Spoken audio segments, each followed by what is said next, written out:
Mas, gente, olha, nós estamos numa série conversando sobre o tema desconversão. E basicamente a ideia é falar que o Evangelho ele produz uma desconversão de todas as religiões, inclusive do que nós chamamos de cristianismo, até porque Jesus não fundou religião nenhuma. E quando a gente fala disso, para muita gente pode parecer esquisito, mas de fato é que o movimento que Jesus iniciou, ele é um movimento de vida e que produz uma transformação para aquele que crê nisso, para aquele que vive a partir disso. Hoje eu vou entrar num assunto assim espinhoso, por isso que eu até vou projetar slides aqui, que é o Evangelho. O Evangelho. Bom, o apóstolo Paulo, esse é o tema que a gente vai conversar hoje. O que é o Evangelho? A gente fica falando de Evangelho, eu creio no Evangelho. O que é o Evangelho, afinal de contas, a partir da leitura que a gente está fazendo da carta de Romanos, né? Em Romanos 1, 16 e 17, então, primeira coisa, primeiro combinado aqui, vocês vão precisar me acompanhar, gastar a glicose do cérebro de vocês hoje. Sei que tá todo mundo assim, poxa, domingo, acabei de uma semana de trabalho, espero que vocês tenham tomado bastante café, porque o cérebro de vocês hoje vai precisar trabalhar junto comigo aqui para entender o que é o Evangelho. Afinal de contas, a pregação não é uma experiência, digamos assim, sensorial. É uma experiência, sobretudo, mental, intelectual, né? E Paulo diz assim: porque não me envergonho do Evangelho, porque é o poder de Deus para a salvação de todo aquele que crê, primeiro do judeu e também do grego. Porque a justiça de Deus se revela no Evangelho de fé em fé. Como está escrito, o justo viverá pela fé. Essa passagem aqui deu base para a reforma protestante no século XVI, quando Martinho Lutero, diante dos abusos que a Igreja Católica Romana estava praticando, ele, junto com um grupo de pessoas, protestou a partir desse texto. Somente a fé, o justo viverá pela fé. Bom, quando a gente pergunta para Paulo assim, Paulo, salvos do quê? Porque Paulo está dizendo o seguinte, olha, pois eu não me envergonho do Evangelho, porque é o poder de Deus para o quê? Para a salvação. Então Paulo está dizendo que o Evangelho é um poder, uma força para salvar. A grande questão é salvar do quê? Se a gente for sair pela rua agora e perguntar o seguinte, o que é ser salvo para você? Se a pessoa for religiosa, ela vai dizer o seguinte, primeiro, ser salvo é você mudar de comportamento. Então, para muitas pessoas, Jesus é um mestre da moral que quer mudar o comportamento das pessoas. Então, eu lembro que quando eu comecei a ir para a igreja, eu ouvia muito um discurso assim, venha para Jesus e pare de fumar, venha para Jesus e pare de beber, venha para Jesus e pare de alguma coisa, né? E essa é uma ideia geral, porque Jesus, para muita gente, é o mestre da moral, ele vai moralizar a pessoa. Bom, só que não é isso. Para muita gente, salvos da religião errada. Então é mais ou menos assim, existem várias religiões do mundo e Jesus criou uma religião que é melhor do que todas. De fato, se você ler a Bíblia, você vai perceber que Jesus nunca criou religião nenhuma. Ele criou um movimento. Tanto é que os discípulos de Jesus eram chamados os do caminho. Os do caminho. Então, o que é o ser do caminho? É acreditar que Deus não tem templo, Deus não tem pessoas especiais, Deus não aceita mais sacrifício, Deus ele se relaciona a partir da sua graça. Então, nós não estamos numa competição para ver quem tem a religião melhorada. Isso também não é salvação. Salvação não é mudança de roupa religiosa.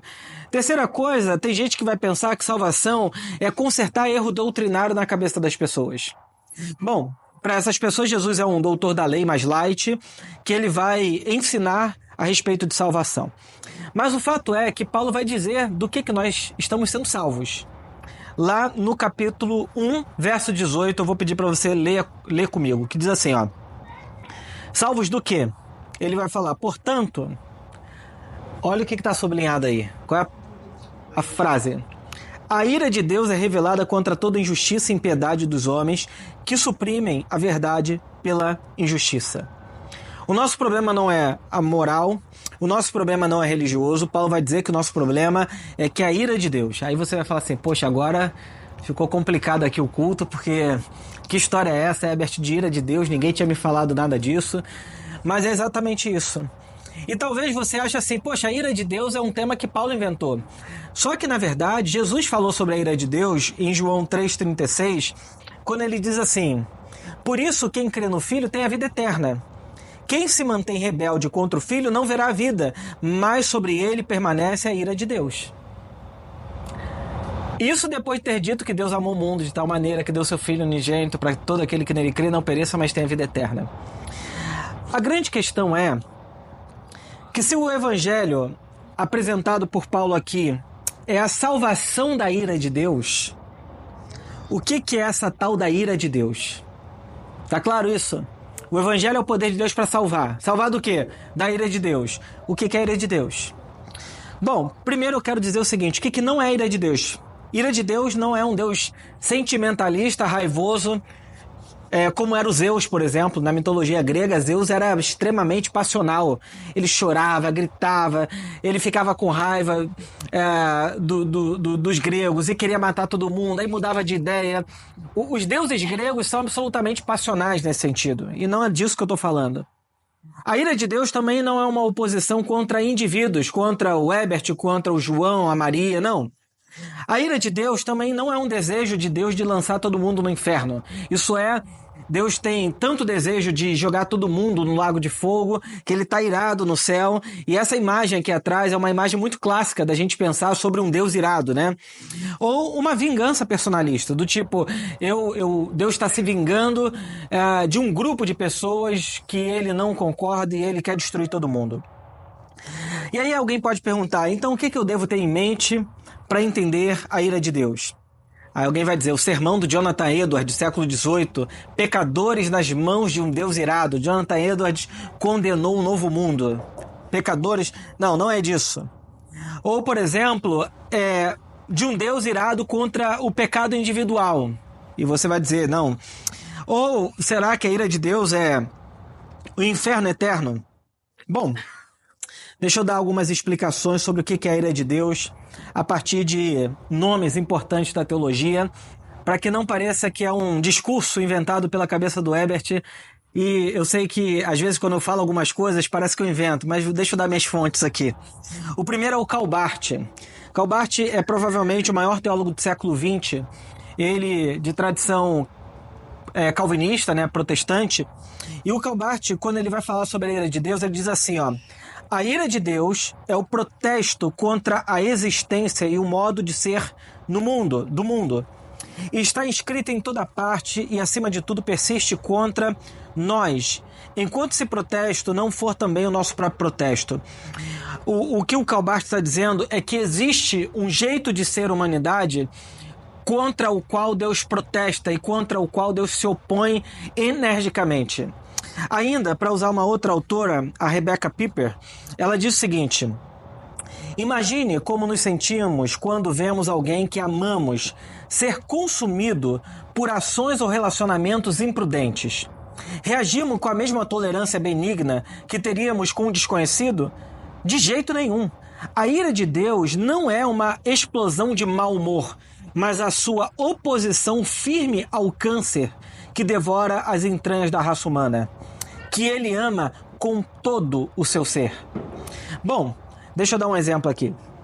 Imagina que seu filho, uma criança pequena, e essa criança, ela corre, você está no 15º andar de um apartamento que não tem parapeito.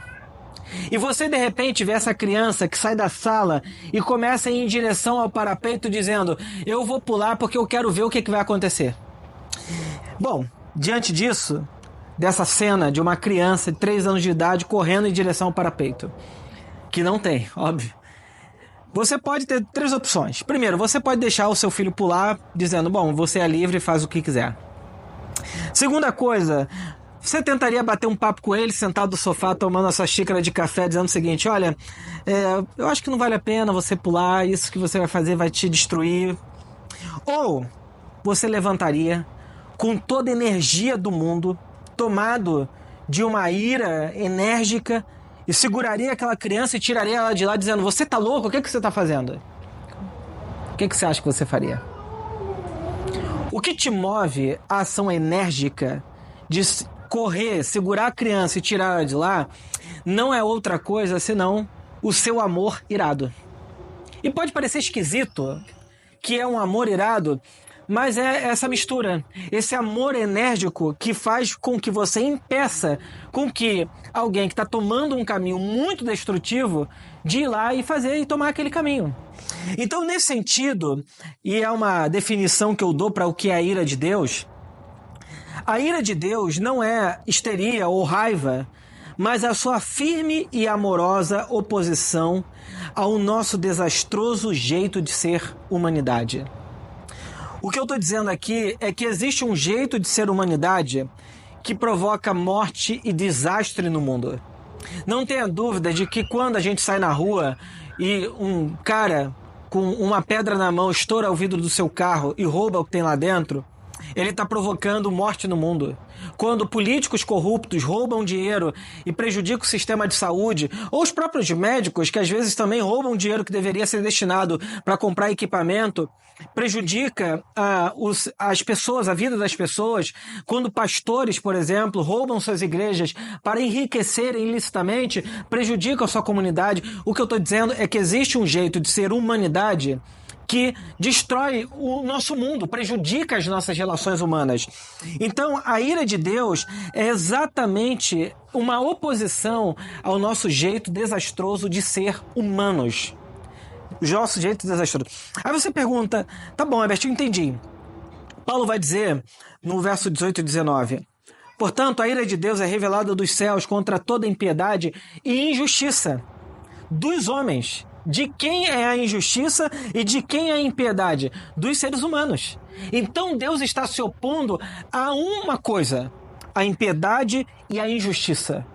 E Paulo vai dizer que suprimem a verdade pela injustiça, pois o que de Deus se pode conhecer é manifesto entre eles, porque Deus lhes manifestou.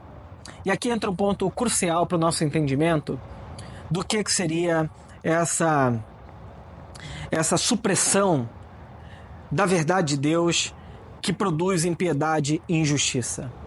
No fundo, é a ideia de que se Deus não existe, ou se Deus é indiferente, bom, eu posso fazer o que eu quiser. E Paulo está dizendo, bom, você pode até fazer, mas saiba que Deus vai se opor a você. A Bíblia Sagrada diz que Deus se opõe ao opressor. Deus se opõe. Deus na Bíblia tem lado. Tem gente que fala assim, não, Deus não tem lado. Deus tem lado.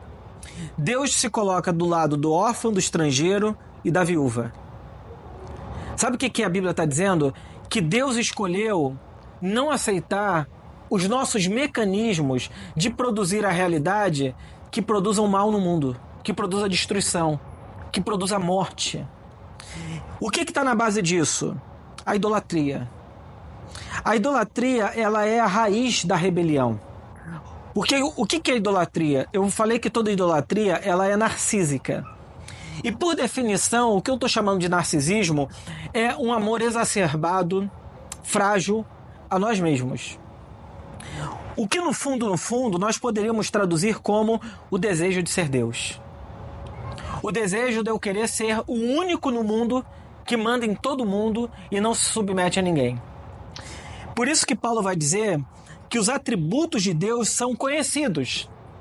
Mas ele vai dizer que como a humanidade ignorou o conhecimento de Deus, ele vai dizer que, dizendo que eram sábios, se tornaram-se tolos e trocaram a glória do Deus incorruptível por imagens semelhantes ao ser corruptível, e às aves, e aos quadrúpedes, e aos répteis.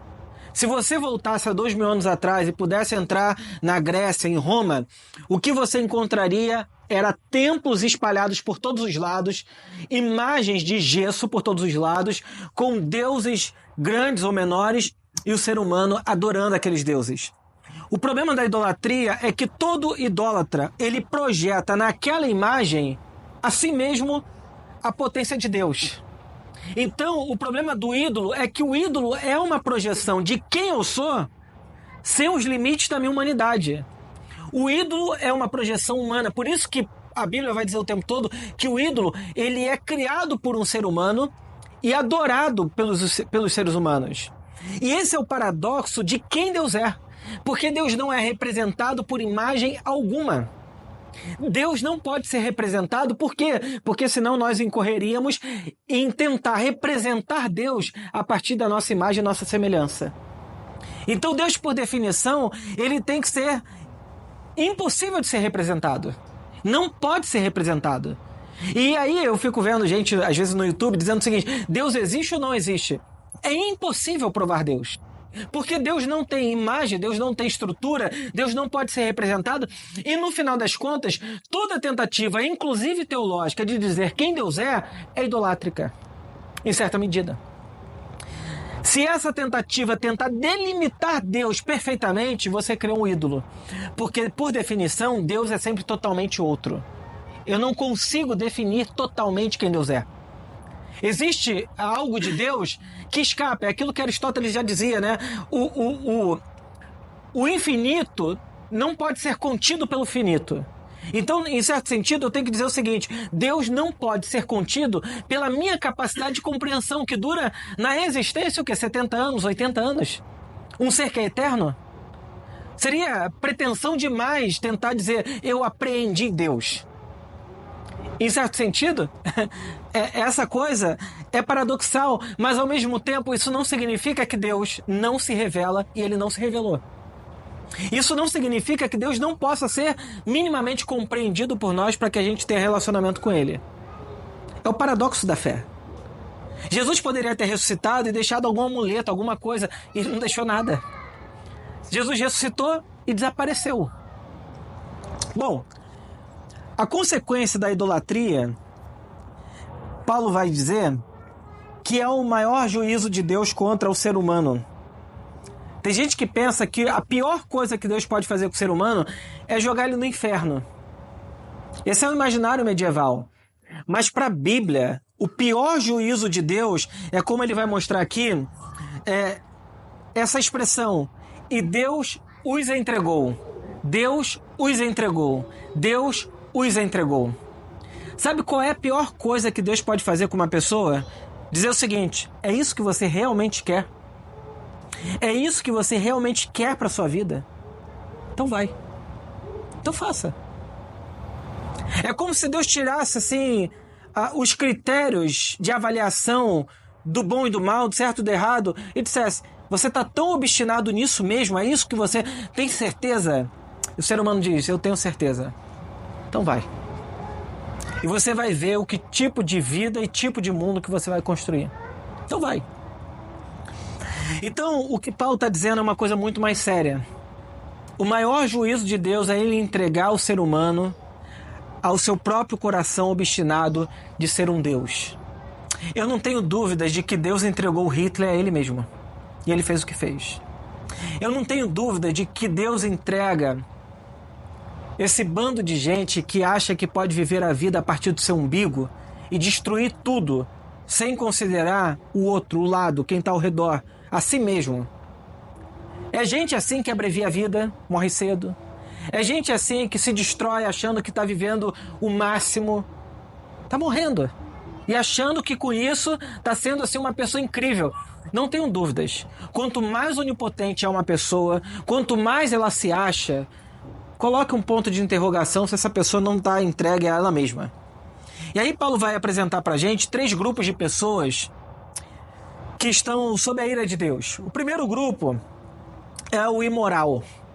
Eu categorizo assim, é aquela pessoa, como Paulo diz, ele vai dizer o seguinte: são pessoas que praticam injustiça, são perversas, avarentas, cheias de maldade, inveja, homicídio, discórdia, engano, malícia, são difamadores, caluniadores, inimigos de Deus, insolentes, arrogantes, orgulhosos, inventores de males ou de mentiras ou de fake news, desobedientes aos pais, insensatos, desleais, sem afeição natural e sem misericórdia. É aquele tipo de gente que diz assim: a minha vida só diz respeito a mim, eu vou fazer o que eu quiser, rompendo todo o laço social, rompendo todo tipo de relacionamento. Ela está obstinada nela mesma. Paulo vai dizer: essas pessoas merecem a morte. E aí tem uma frase interessante do C.S. Lewis, que ele fala que o inferno é o lugar onde as pessoas se moviam cada vez para mais longe umas das outras. Se você ler essa lista aqui, é exatamente isso que acontece. Uma pessoa que pratica injustiça, ela está se distanciando do outro. Uma pessoa que pratica a perversidade, a avareza, ela só está se distanciando de todo mundo. E Paulo vai dizer que essas pessoas mereciam a morte. É aquele tipo de gente que diz assim, a vida é uma só, e pega o carro e anda a 160 por hora numa pista que o máximo é 70 e se envolve no acidente e mata um monte de gente. É aquele tipo de gente que diz assim, cara, eu já sou muito rico, mas é o seguinte, apareceu uma oportunidade de ouro aqui e eu vou aceitar essa corrupção. É aquele tipo de gente que não se importa com mais ninguém a não ser o seu próprio umbigo. Esse é o imoral, que destrói tudo ao seu redor, inclusive a si mesmo. Bom, aí você vai dizer, poxa, que terrível, está debaixo da ira de Deus. Aí Paulo apresenta o segundo grupo, que é o moral. Aí você vai dizer assim, poxa, mas o imoral é óbvio que ele comete erros, pecados graves, coisas terríveis. Mas o moralista é aquela pessoa que acha que agrada a Deus e é bacana diante de Deus porque faz tudo certinho. E Paulo vai dizer o seguinte, o moralista, ele só se dá bem socialmente porque ele entra num processo de diferenciação. Ele olha para o imoral e se orgulha dizendo, eu não sou como ele. O pecado do imoral é público, todo mundo sabe, todo mundo vê. Aparece na rede social, na televisão, no Instagram, no TikTok, nos jornais, todo mundo sabe. Só que o moralista é aquele que guarda muito bem o seu preconceito no seu coração, as suas, digamos assim, capacidades de se sentir melhor do que todo mundo. É orgulhoso. E Paulo diz assim, talvez você pense que pode condenar esses indivíduos, mas é igual a eles e não tem desculpa.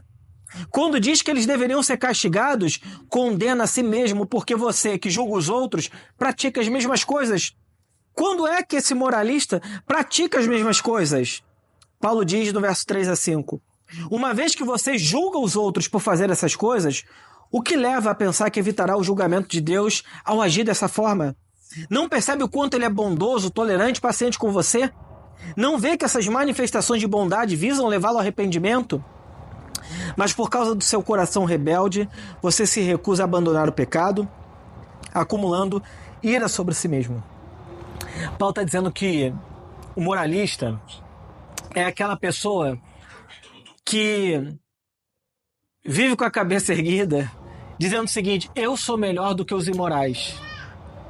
E aqui, gente, é um perigo muito grande para nós que frequentamos igreja, lemos a Bíblia, porque o grande problema dos religiosos não é geralmente a imoralidade, é exatamente isso aqui.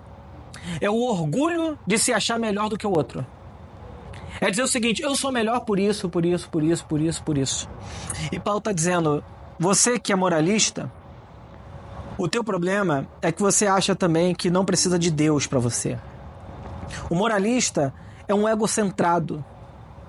Só que ele não torna público o seu coração.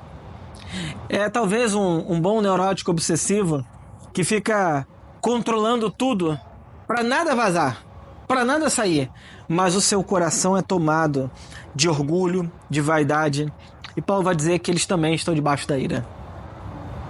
E aí você fala assim, poxa, como é que o imoral e o moral são condenados? Paulo vai dizer que a lei de Deus, a natureza, revela o Criador. Aí aparece um terceiro grupo com a Bíblia debaixo do braço, a Torá. Esse terceiro grupo, o N.T. Wright diz assim, N.T. Wright é um pastor anglicano, ele fala assim, os judeus lendo essa carta podem pensar, nós estamos aqui protegidos por sermos o povo da aliança, da lei. E N.T. Wright diz, apesar de os judeus gozarem de fato o privilégio de possuir a lei, esse seu privilégio não lhes servirá de nada, pois conforme os profetas apontaram, Israel como um todo fracassou de maneira lamentável em guardar a lei. O ponto do N.T. Wright é o seguinte: aparece o religioso com a Torá debaixo do braço, com a Bíblia debaixo do braço, dizendo assim: mas Herbert, eu sou um homem de Deus, uma mulher de Deus. Eu pratico, eu sigo a lei de Deus. Paulo vai dizer: pratica mesmo? Porque se você quebra um mandamento, você quebra todos os mandamentos. Tem certeza que você quer viver pela lei de Moisés? Tem certeza que você quer se diferenciar dos outros porque guarda os mandamentos? Tem certeza que você quer se colocar acima de todo mundo, do imoral e do moralista, achando que porque lê a Bíblia e pratica, você é melhor do que eles? Paulo vai dizer: não dá. E aí, depois vocês podem ler o capítulo 2 inteiro, vou trazer alguns textos assim, Paulo dizendo o seguinte: você condena a idolatria. Ou o religioso dizendo: a idolatria é pecado, e aí é o evangélico falando para o católico, né? Você adora santo, não sei o quê. Aí Paulo vai dizer para o evangélico hoje: você condena o que você chama de idolatria. Você que tanto se orgulha de conhecer a lei, desonra a Deus e também desobedece a lei. Você não pratica tudo. Você quer viver pela regra do mandamento? Então pratique tudo. Sabe qual é o problema? Que tentar viver o mandamento não dá. Meu irmão, você está diabético, não evita o pudim? Você acha que vai viver o mandamento? E aí o judeu vai falar: mas eu sou circuncidado, Paulo. Eu sou batizado, fui batizado lá na Viva. Paulo vai dizer: olha, não é nenhum rito exterior que te salva. Não é a circuncisão que é a obediência à lei que vai te salvar. Porque isso não te protege do dia da ira. E aí o judeu também está debaixo da ira. Aí Paulo vai dizer o seguinte, capítulo 3, verso 9. Pois bem, devemos concluir que nós, judeus, somos melhores que os outros? Ele se inclui. Ele não está falando do judeu lá, ele está falando: eu também sou judeu. Somos melhores que os outros? Paulo vai dizer: não, de maneira nenhuma. Pois já mostramos que todos, judeus e gentios, estão sob o poder do pecado. Bom, qual é a notícia chocante agora? A notícia chocante que Paulo vai dizer é que todos pecaram. Então não há um grupo na humanidade que possa dizer: eu tô fora disso. Não há. Quem são todos aqui? O imoral, o moral e o religioso.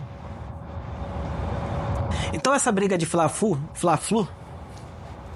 perdoe os fluminenses de flamenguistas, essa briga de evangélico contra o mundo, do ponto de vista do evangelho, não serve para nada. Porque Paulo vai deixar claro: todos pecaram. Romanos 3, Paulo diz isso: ninguém é justo, nenhum sequer. Ninguém é sábio, ninguém busca Deus. Todos se desviaram, todos se tornaram inúteis. Ninguém faz o bem, nenhum sequer. E ele continua ainda: é evidente que a lei se aplica àqueles a quem ela foi entregue, pois seu propósito é evitar desculpas e mostrar que todo mundo é culpado diante de Deus. Então sabe o que é a lei de Moisés? É um diagnóstico de que a humanidade está mal. É um diagnóstico. Fizeram uma tomografia da humanidade, Paulo está dizendo: a humanidade está mal. A lei é isso. Ninguém será declarado justo diante de Deus por fazer o que a lei ordena. A lei simplesmente mostra que somos o quê? Pecadores.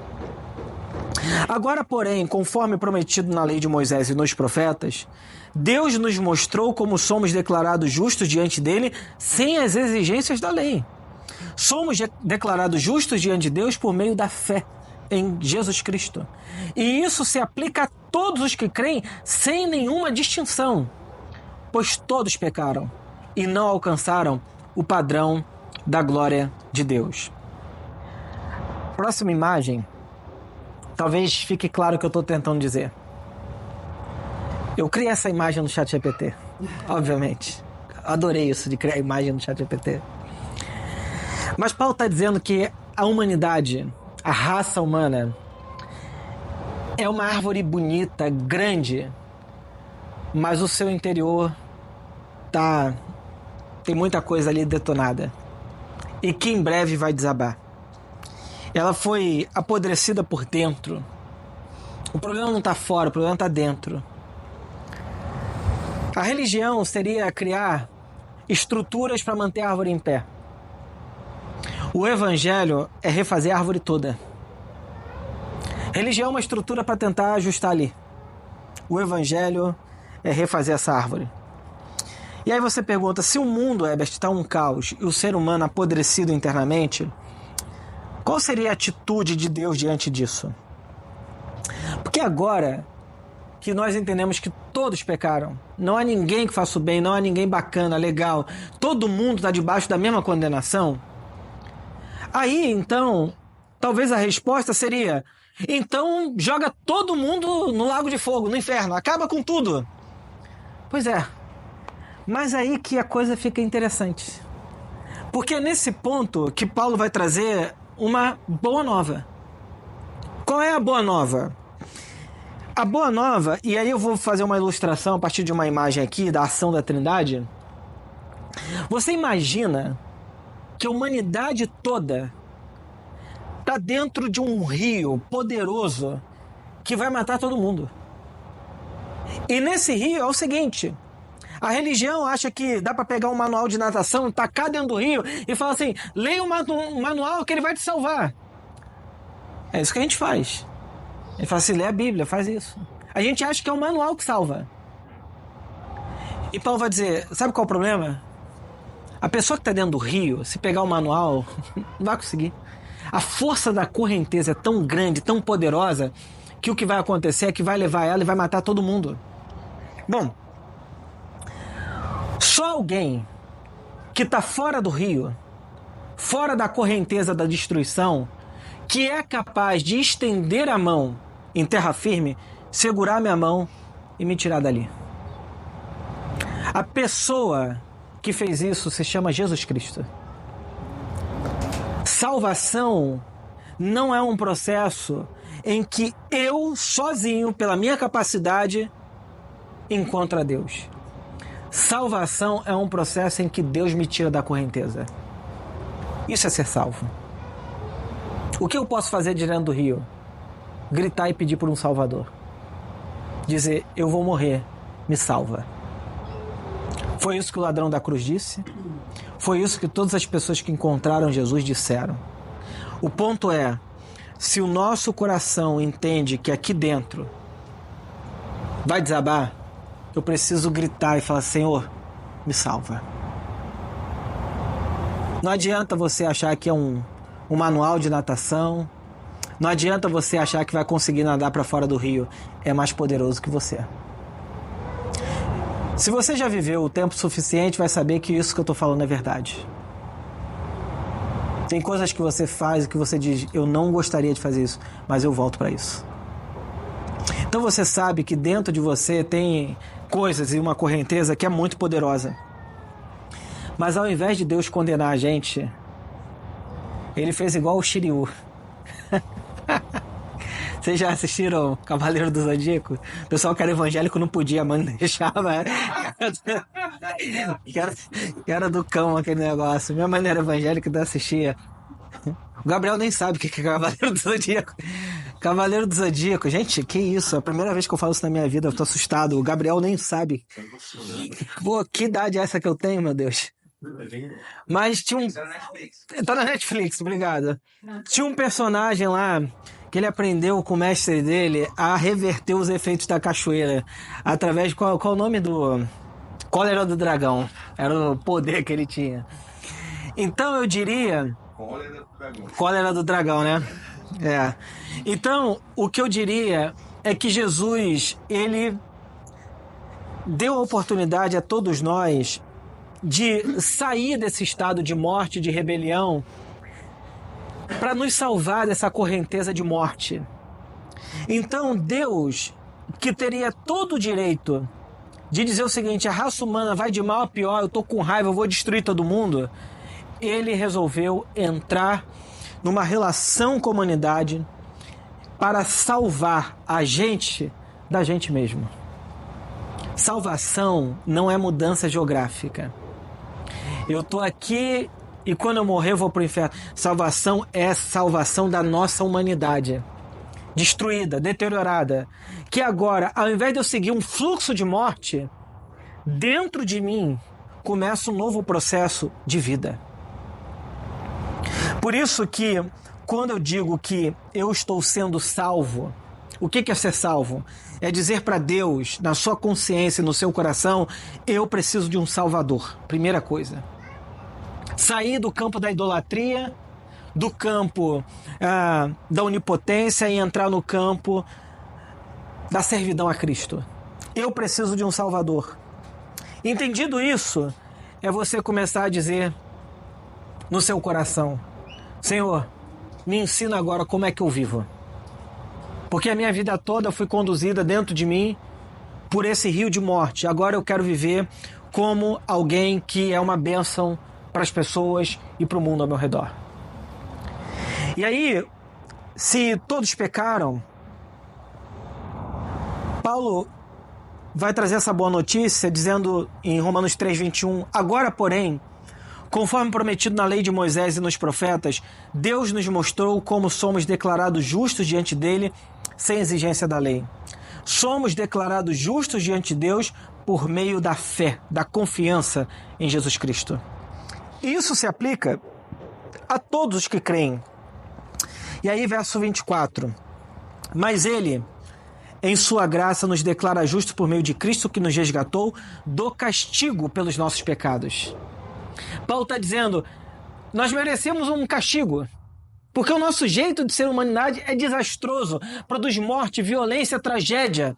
E Paulo está dizendo, mas Deus, ele, ao invés de nos castigar, veja o que ele fala, Deus apresentou Jesus como sacrifício pelo pecado, com o sangue que ele derramou, mostrando assim a sua justiça em favor dos que creem. A lógica de Paulo é que, ao invés de Deus punir o pecador, Deus fez um outro caminho. Ele resolveu mostrar como que a nossa lógica de mundo é tão perversa, tão ruim, que nós matamos a Jesus. E agora, quando a gente olha para Jesus, a gente tem que ver o seguinte, esse ser humano é o próprio Deus encarnado, e ele foi oferecido como sacrifício à humanidade, para o perdão dos nossos pecados. E eu agora, ele vai dizer o seguinte, no passado, ele se conteve e não castigou os pecados antes cometidos. Ele está dizendo, sabe o povo de Israel, sabe os egípcios, sabe os babilônicos? Deus não castigou ninguém. Aí você vai dizer assim, mas todo o Antigo Testamento está dizendo que Deus castigou. Pois é, o que Paulo está trazendo como um novo entendimento é que Deus não está procurando a quem castigar. Deus está o tempo todo procurando a quem salvar, resgatar, redimir e transformar. Então Deus está fazendo isso. Condenando o pecado e justificador declarando justo o pecador que crê em Jesus. Então agora veja a nova árvore do ChatGPT.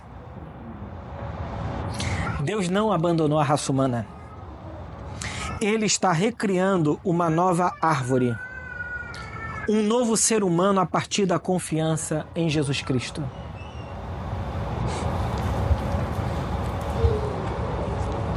Isso aqui pode parecer estranho para nós, que talvez tenhamos sido criados a vida toda sob uma lógica de que ser salvo é ter a garantia que depois da morte a gente vai para o céu. Mas o que Paulo está dizendo é que ser salvo é ser resgatado da minha condição de morte para alguém que agora vive para a vida. E isso tem duração eterna.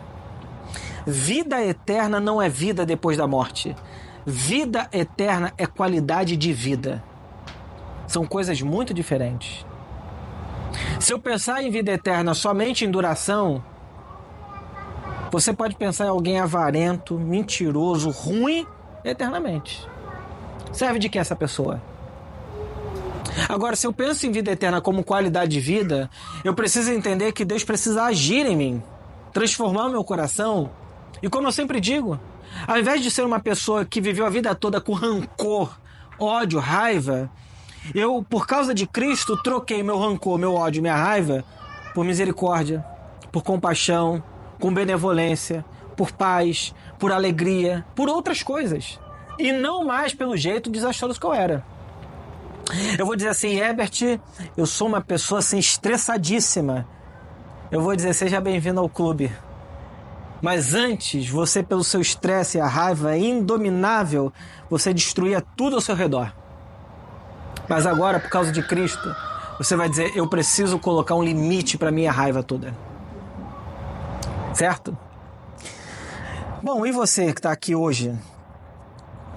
Eu diria que se você é essa pessoa imoral, sem freios internos, destruindo tudo na sua vida e ao seu redor, você precisa de um salvador, de alguém que te resgate dessa vida que vai te destruir tudo ao seu redor. Mas se você acha que é um cara, uma mulher bacana, assim, boa gente, que doa cesta básica 3 vezes por ano, dá um dinheiro na esquina para o morador de rua e vive uma vida bonitinha, mas o seu coração nutre morte, sentimento de superioridade, você também precisa de um salvador. E se você é religioso, que lê a Bíblia, ora e acredita no Deus certo, frequenta o templo e que o Deus certo vai te salvar, mas nutre a mesma arrogância, a mesma diferenciação de todas as outras pessoas, você também precisa de um salvador. Fato é que todos nós precisamos. E essa é a desconversão que eu quero apresentar a partir do Evangelho aqui e terminar com ela. E a primeira coisa que nós precisamos fazer é baixar as nossas armas de guerra contra Deus, contra o mundo, e falar assim, eu sou alguém que estava vindo da rebelião. Eu estava rebelado contra Deus e agora resolvi confiar somente em Jesus Cristo. Botar minha vida em submissão a Ele. Abandonar os falsos deuses que eu criei no meu coração. Que eu achava que me segurava. Eu achava que me abençoava. Eu achava que Ele me daria alguma garantia para a vida. Não dá. Terceira coisa que nós precisamos fazer é nos batizarmos como sinal público da nossa rendição. O batismo é um sinal de que eu estou rendido a Jesus. Eu baixei as armas da minha guerra contra mim mesmo, contra o mundo, contra Deus, e disse, Senhor, eu sou seu. E a última coisa é viver uma vida segundo Jesus, cristificando o coração e a vida como um sinal de que você é um novo ser humano. E essa conversa não é sobre religião. Não é. De religião o Brasil está cheio e não muda nada. Nós precisamos do Evangelho, da Boa Nova. Que Deus nos abençoe, nos ajude a viver essa Boa Nova, para a glória dele, para o nosso bem.